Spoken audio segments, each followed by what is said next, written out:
నాయుడు గారికి, NTR memorial trust managing trustee Bhuvaneshwari గారికి, ఉప ముఖ్యమంత్రి నాకు అన్న సమానమైన పవనన్నకి, మీ అందరి బాలయ్య, నా ఒక్కడే ముద్దల మావయ్య బాలయ్య బాబు గారికి, ఈ ఈవెంట్ హీరో నా మిత్రుడు తమన్ గారికి, ప్రజాప్రతినిధులు, ఇక్కడ విచ్చేసిన విద్యార్థులందరికీ పేరు పేరున నా హృదయపూర్వక నమస్కారం.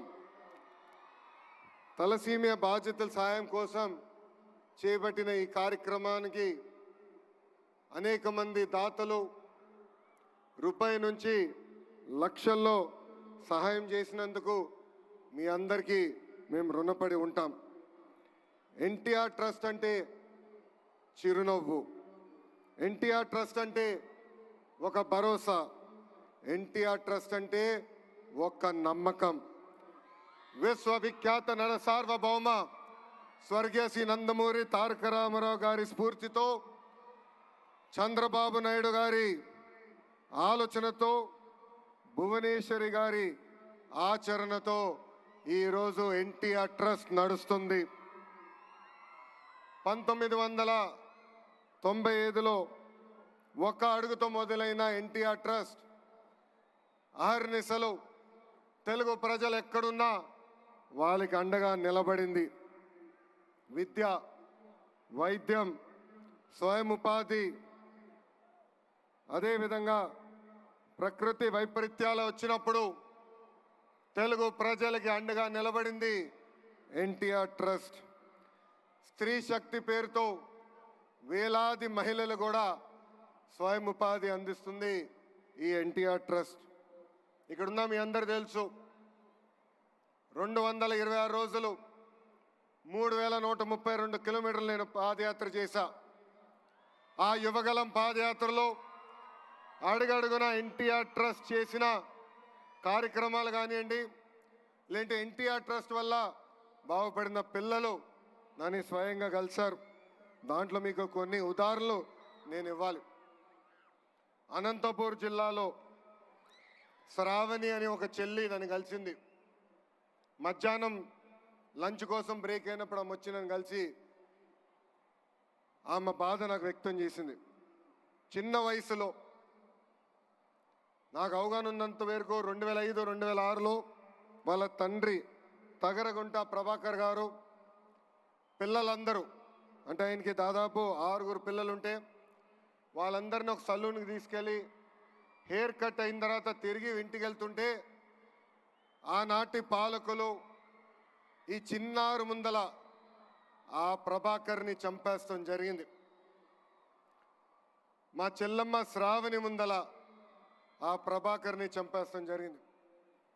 ఆనాటి ప్రతిపక్ష నేతగా ఉన్న చంద్రబాబు నాయుడు గారు ఆ 6 బిడ్డల్ని నా సొంత అక్క చెల్లెల్లాగా చాకి వాళ్ళందరినీ ఈరోజు ప్రయోజకులుగా మార్చడం జరిగింది.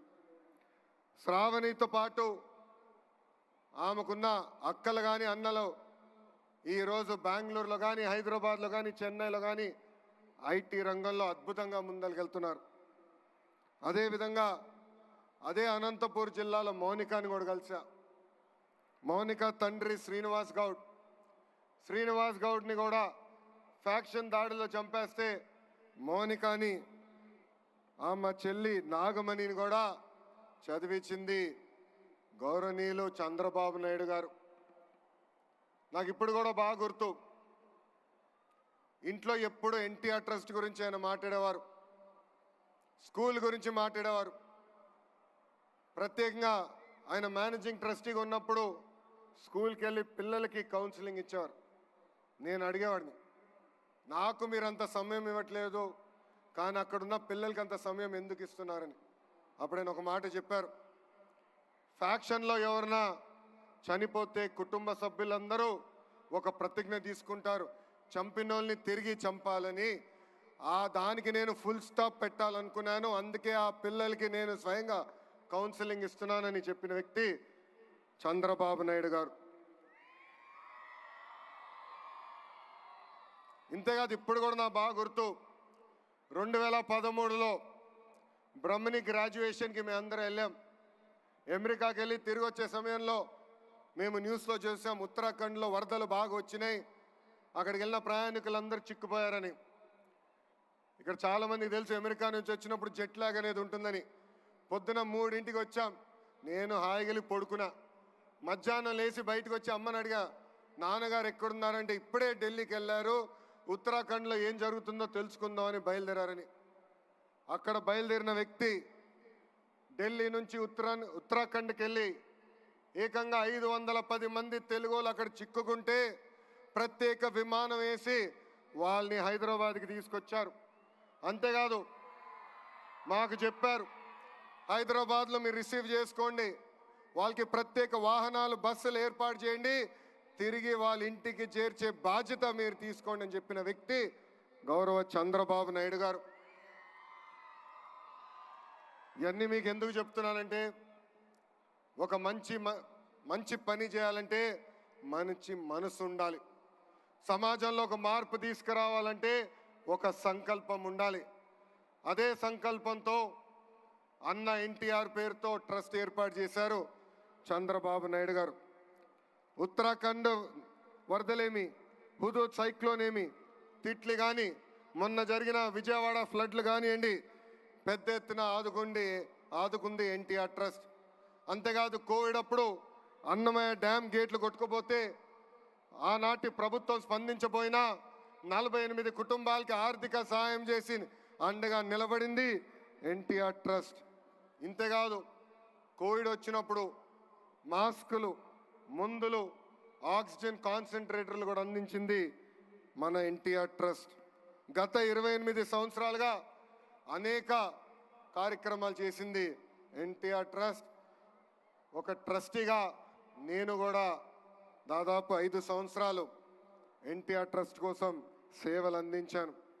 ఈ 28 సంవత్సరాల్లో సుమారుగా 8,70,000 పేషెంట్లకి బ్లడ్ అందించింది.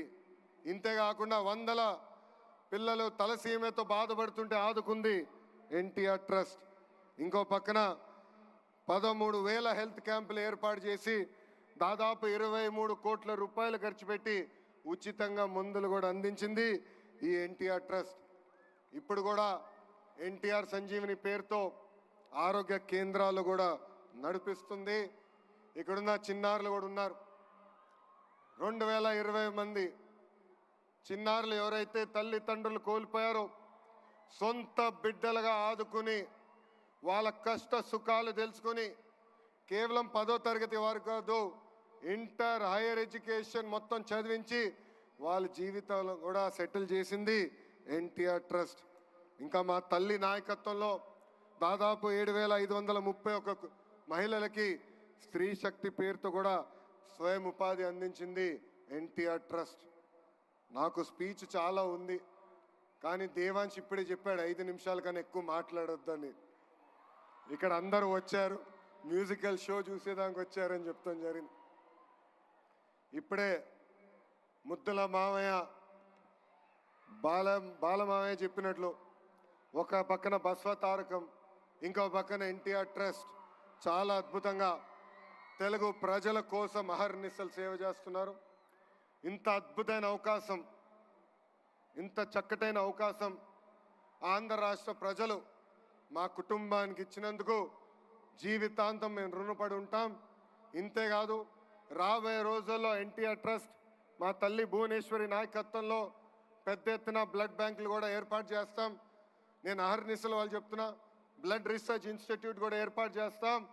బ్లడ్లో అగ్రస్థానం రీసెర్చ్ చేసే బాధ్యత ఎన్టీఆర్ ట్రస్ట్ తీసుకుంటుందని సభాముఖంగా తెలుగు ప్రజలందరూ తెలుపుకుంటూ మీ అందరి దగ్గర నుంచి సెలవు తీసుకుంటున్నా.